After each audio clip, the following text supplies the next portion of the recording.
Some of you have heard of a behavioral down, which is geared towards dogs with anxiety, adult dogs. Well, this is my version for puppies, like a behavioral boredom or behavioral settle. They don't have to actually be in a down. No eye contact, because that is communication to the dog. It's asking them to come over to you. My instruction's going to be jumping around a bit. Sorry about that. So that's just out and away from me. I could also block, but just depends. I'll like if I need to, just add in a leg block. Don't pull your hand away. That's a big no-no, because it creates drive.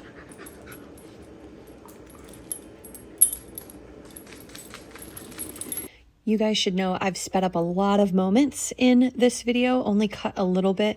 I've even sped up my talking. So I have a very calm demeanor when I'm talking. Now, I finally have a chance to kind of talk about the goal. The goal is to have a dog just accept being bored, that they can't get to anything and they can't get anything out of me. It might be a down, it might not.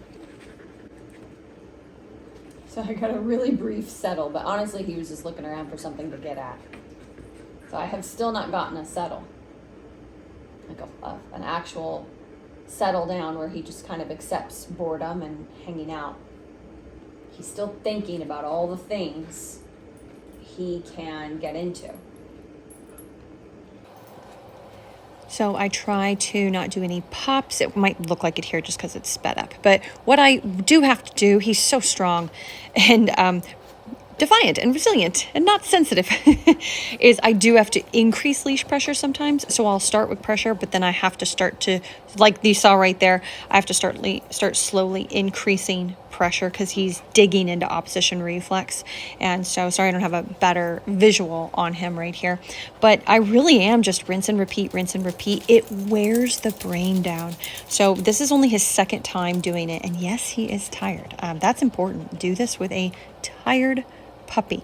There's a couple things in his life that make him, that kind of encourage his drive. So we're just trying to combat that if we can. And he'll get faster and faster at it.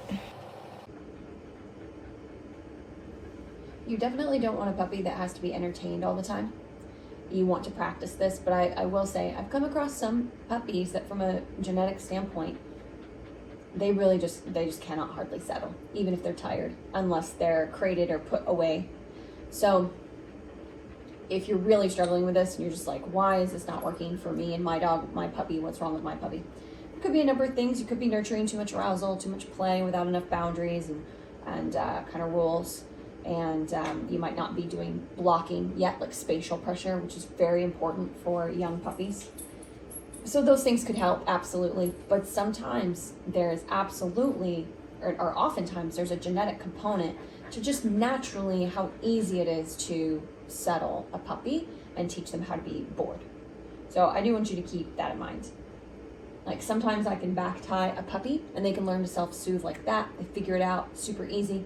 And then sometimes they'll do a 2-week board and train and they're on the young side, like 14 to 16 weeks, and they still struggle with that, like whining and having that issue with proximity, proximity anxiety to it's usually the people. And some of that's genetic. So I do want you to keep that in mind. This is very important to practice, but some dogs will be better at it than others, depending on their relationship with you, of course, what you've been working with them on, as well as their genetic temperament, personality, breed mix. The reason this works so well, though it's a lot of work in the beginning, not near as much work if you're not talking the way I am through it, but the reason this works is you're just telling the puppy what not to do. So it's kind of like a nature situation instead of constantly distracting the dog with food and verbal obedience. See, I finally got a settle. And sometimes I only get a sit in the beginning and I reward the sit. I'll explain that in a minute. But anyway, it's by doing this process that helps wear down the brain and the dog just accepts a boredom. That's really where the sweet spot is. And I'm not giving him any attention either. Now, this is my first settle in this video. And it definitely took a while to get there. I believe the whole video total was about 13 minutes. If you can, you want to be the one to do a very calm, let's go, and put them in crate or do the next thing that you were going to do, rather than they rest for a bit and then something gets them up, even if it's just curiosity or boredom, and now they're up and going again. And then you're like, oh, I'm done, and I put them away. You really want to be the one to end the exercise when they don't have to be totally calm. It's not even about calm for a puppy always. It's about just kind of accepting a little bit of boredom. And you might only get a few seconds. And when you know that about your dog, as soon as they do this, you wait a few seconds. And then you say, okay, let's go. You go do something else. Maybe you were going to walk them or crate them for a little while. But it's best to try to do a couple cycles of this. So what I mean by that is, let's say right now, I would be like, all right, let's go, buddy. No. I would play with him for a few more minutes or do a walk or a training session and then do this again. So I would do 2 rounds of it. You can also do 2 rounds back to back with no play or walk in between, but it is harder. So he finally settles, I release him, we do it again, I release him, we're done. So he's kind of gotten himself up. So now, see, now he's getting mad. So now would not be a good time to now put him away when he's gotten up on his own, right? I want to end the session calmly when he's calmed down some, or just, accepted kind of that he's not going to be entertained. No. So this is kind of my second round. So he settled down for a little while and he got up on his own. So I have to wait till he settles down again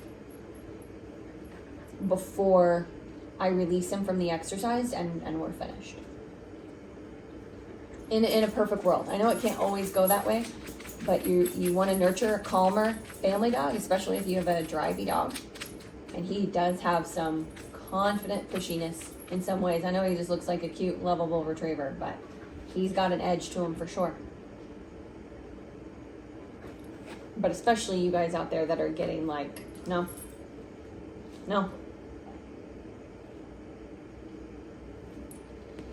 That are getting some legit working dog puppies, whether you intended to or not. The way I do this with adult dogs is a little different, but it's very similar. No. I'm getting very pushy about my attention now.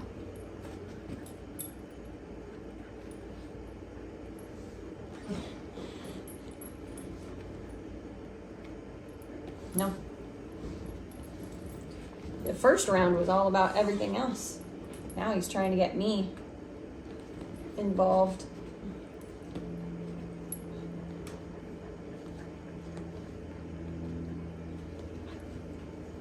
No, getting on furniture. So I'm going to do a little bit of poking. No. You don't have to do that, especially if you have like a terrier or a herding breed that's like really quick to nip. You don't have to do that. Just stick to your body language and your leash pressure. I'm just taking stiff fingers and just behind the ribs, and then just chest. Just to kind of back him off a bit. He's being quite pushy. So this doesn't count because he's distracted, right? I know he laid down, but it doesn't count. He'll just get up again or go grab a shoe or something. We also tried a back tying method, which can work really well for some dogs, but he took double the time to calm down, and it was hard to keep him in an environment where he couldn't get at anything. Usually that's going to be tying a leash to a doorknob, in the corner of the room if you can. But some dogs do better with that, so I just want to leave that as an option.